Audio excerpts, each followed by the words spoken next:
की कहानी होगी कि आज के 40-50 साल पहले कोई सरकारी नौकरी नहीं करना चाहता। रेलवे में, पुलिस में, सेना में लोग बुला के ले जाते थे और लोग नहीं जाते। हम लोग सोचे कि भाई ऐसा क्यों? तो खेती समृद्ध थी, किसानी समृद्ध थी, इतने समृद्ध थे लोग कि उनको ये कम से कम ये महसूस नहीं हो रहा था कि ये नौकरी नहीं करेंगे तो जी नहीं सकते, इसलिए नहीं जा रहे थे। और बहुत सारे सबके गांव घरों में ये किस्सा होगा, आप कभी अपने बुजुर्गों से पूछ सकते हैं। लेकिन ये अचानक पिछले 50 सालों में, 20 सालों में लेबर चौराहों पर खड़ा होकर ऐसे हाथ कि साहब मेरा हाथ खरीदो, ये दिन भर के लिए मुझे खरीद दिहाड़ी नहीं, 400, 500, 300। इसी लेबर चौराहे पर जब मैं सुबह गुजरता हूं तो रूह कांप जाता है, रूह कांप जाती है। सुबह जो लेबर घर से उसकी पत्नी ने कुछ बना के दिया होता है उसे लेकर निकलता है और अपनी बोली 600 से शुरू करता है, दोपहर 12 बजे तक वो 200 में चला जाता है। और यह प्रतिदिन का सवाल है। आप किसी भी लेबर चौराहे पर चले जाए, ये लेबर चौराहों पे खड़े हुए लोग मेरे ही परिवार के हैं,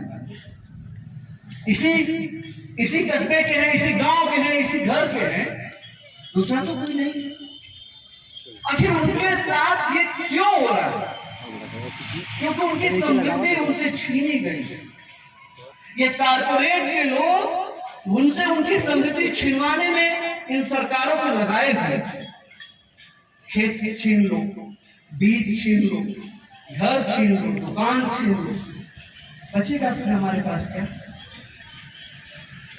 जो बंबई दिल्ली के महानगरों में आज के 40 साल पहले गए थे उनकी जिंदगी दूसरी, और जो पिछले 10 साल में गए होंगे, 15 साल में गए होंगे, उनको ठेका मजबूर, मैंने कंपनियां हैं जो आदमी सप्लाई करें,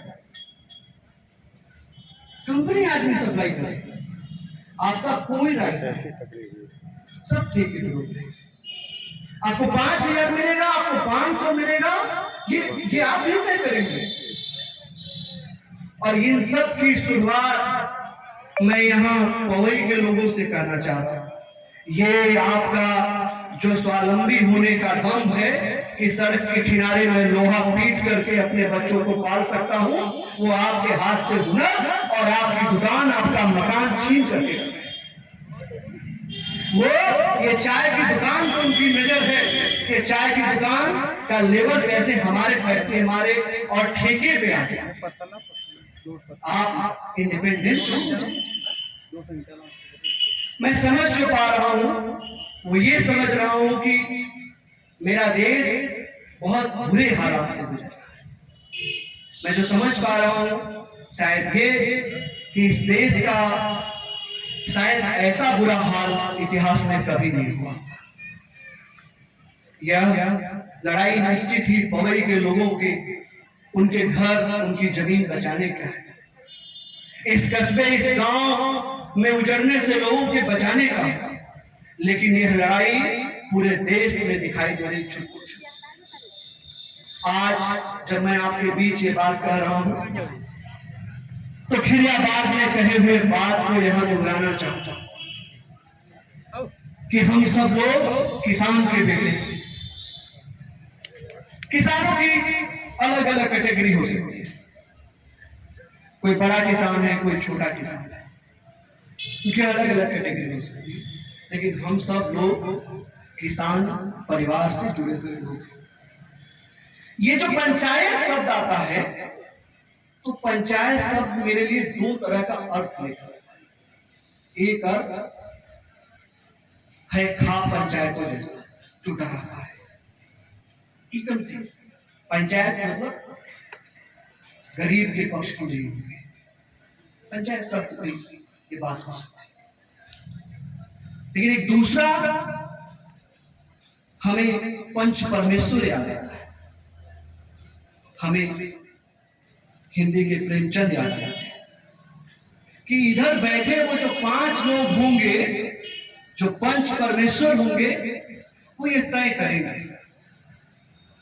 वो तय करेंगे कि हमारे जमीन हमसे नहीं छीनी जाएगी, वो तय करेंगे कि हमारा घर, हमारा रोजगार हमसे नहीं छीना जाएगा, और सरकार कोई भी चाल चले उसके खिलाफ मुंह तोड़ लड़ने की तैयारी में है।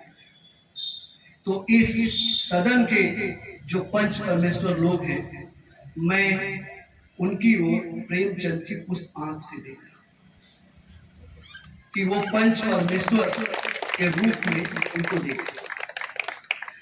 दूसरी एक बात कह के मैं अपनी बात खत्म करना चाहूंगा। निश्चित रूप से हमारे बड़े अग्रज हैं, हमें सुनना है और इस पूरी लड़ाई को समझना है, जिन्होंने अनेक लड़ाइयां न सिर्फ लड़ी है बल्कि जीती है। ये पंचायत उस ओर भी देखेगी उनके लिए क्या हो सकता है जिनके घर नहीं है, जिनके पास दुकानें नहीं है, जिनके अपने मकान नहीं है, जो गांव में 2 घर 4 घर कहीं और से लाके बसाए जाए, अलग अलग शब्दों के, उनके पास वो किसान नहीं है, वो गांव में किसान के मजदूर, उनके पास कोई अपना काम नहीं है, लेकिन वो अचानक धान की रोपनी के समय 50 महिलाएं धान रोपने जाती हैं, ठेके या दिहाड़ी। अचानक गेहूं की फसल तैयार होने पर कुछ नौजवान, कुछ महिलाएं गेहूं काटने और कुछ नौजवान गेहूं दाने के लिए उपलब्ध होता है। इस पूरी लड़ाई में उसका जो योगदान है उसकी ओर हमारी